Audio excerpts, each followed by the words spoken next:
Welcome sa Dries TV. Kung interesado ka sa ganitong news, huwag kalimutang isubscribe ang ating YouTube channel. Maraming salamat! Welcome back again sa ating YouTube channel mga kakimpaw, and sa update natin ito ang pag-uusapan natin ay tungkol sa mga importanteng kaganapan kina Kim and syempre kay Paolo Avellino.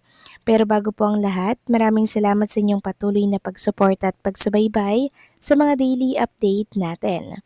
Kaya naman bilang pasasalamat, narito po ang ilang napili kong komento patungkol ito sa naging previous update. Unang komento mula po ito kay Smile213. Sabi niya bukod sa ratings, bumaba rin views ng Alibay sa YouTube. Asa 260 plus na lang dahil aware na fans ni Coco. Mabagal kasi ang pacing niya and team ng story. Gusto ng Pinoy malalin lang yung may kabit and matagal na siya nirelease sa Prime. Marami na ring nakapanood sa illegal site like Look and etc. Tama ka dyan, Smile. Hindi na siya fresh. Naipalabas na siya sa Prime Video. Ngayon, nasa I Want naman. Tapos, pinipirata pa ng iba. Kaya yung iba alam na po yung kwento. Kaya ang ending, bumababa po ang views. Tapos, bumababa din ng ratings ng The Alibay. Kasi marami na po ang nakapanood nito. Pero yung ibang mga Kimpaw fans, patuloy pa rin pong sumusuporta at tinatangkilik ang The Alibay sa Free TV at sa online. Ganyan po nila kamahal.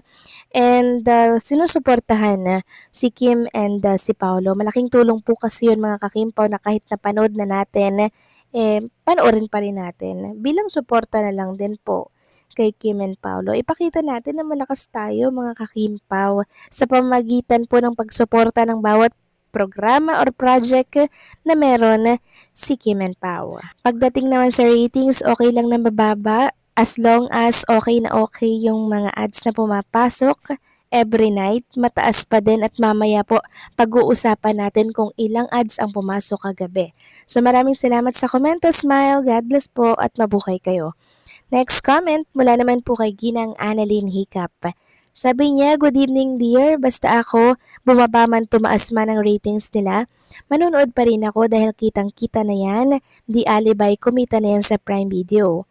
Kumita pa sa iWant TV, kumita pa sa YouTube, kaya kahit anong mangyari sa subaybayan ko dahil iba ang kwento niya. Ibang-iba talaga ang napapanood mo sa Prime sa ngayon. Yung malutong na sampal na tanggap ni Vincent, hindi nakita yon sa Prime. Basta there's support pa rin ako sa kanila. Kim Pao forever. Yes, tama po kayo dyan, Ginang Annalyn Hiccup. Bumaba man or tumaas ang ratings, manunood at susuporta pa rin tayo dito sa Free TV at sa online bilang pagmamahal at pagpapakita po ng mainit na pagsuporta sa tambalan ni Kim and ni Paolo. Malaki na po ang nakita niyan sa Prime, sa iWant, sa YouTube at ngayon bonus na lang kung kumita sa Free TV sa pamamagitan po ng mga TV ads na nakukuha po nila every night. And syempre, buong katotohanan po kasi ang pinag-uusapan dito. Meaning, hindi nyo lahat nakita sa Prime Video yung buong kwento. Pero sa Free TV, iyan ilalatag po lahat. Kaya sulit din po ang inyong pagtutok dahil malalaman po ninyo yung buong katotohanan sa palabas po ni Kim and Paolo na The Alibay. Bonus na lang talaga na kumita sa Free TV dahil siksik, liglig at nag-uumapaw na naman ang mga TV commercial ads nila na nakuha po kagabi. At kung ilan yan mamaya ang pag-uusapan po natin sa update na to. So maraming salamat sa komento, Ginang Annalyn Hiccup. God bless po at mabuhay kayo. So eto na nga, pag-usapan na natin ang mga balita po na nakalap natin sa araw na to ng Friday at unahin na nga natin pag-usapan ang tungkol sa nakuhang ads ng The Alibay kagabi. So eto na po ang total ads sa Kapamilya Channel, 95 po TV ads. Sa A2C naman, 71. Sa All TV, 72. Total of 230 plus ata to mga kakimpaw. To be exact, 238.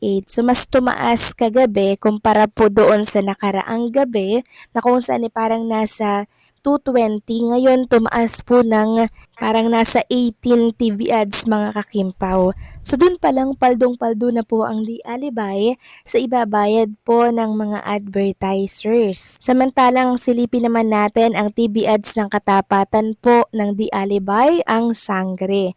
So total of 34 TV ads lamang. Sa GMA lang yan, wala po yung sa GTV.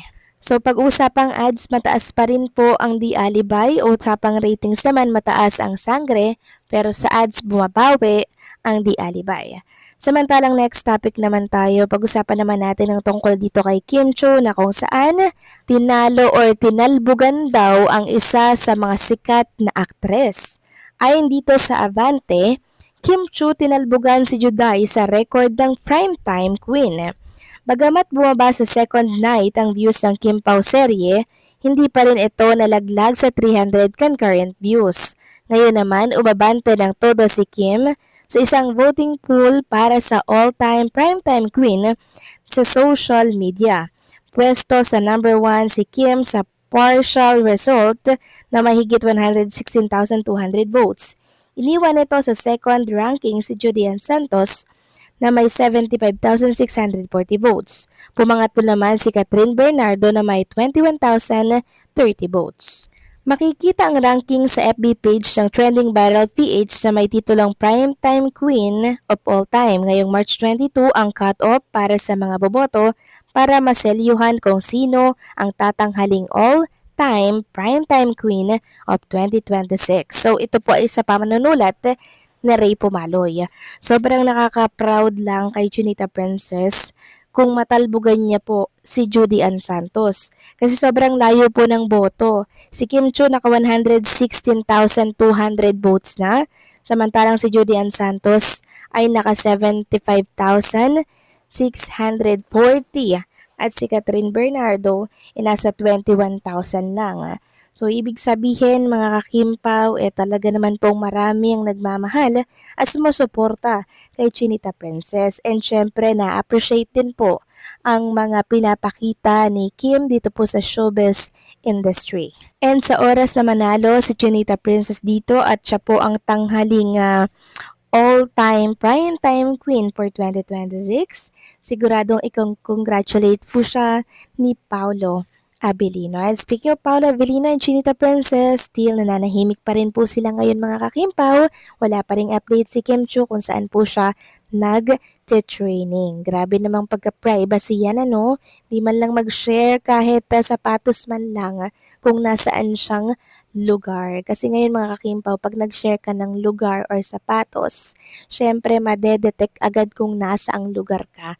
Ganyan ka-ingat si Chinita Princess and Paolo Avellino kasi maging si Paolo, sobrang tahimik din mga kakimpaw. Hayaan nyo na, quality time na lang sila doon kung nasaan man sila. Basta mag-enjoy sila, dito lang kami, nag-aantay ng mga ayuda ni Kim and Paolo. So paano mga kakimpaw, hanggang dito na lamang po ang update natin. Maraming salamat po sa patuloy na pagsuporta.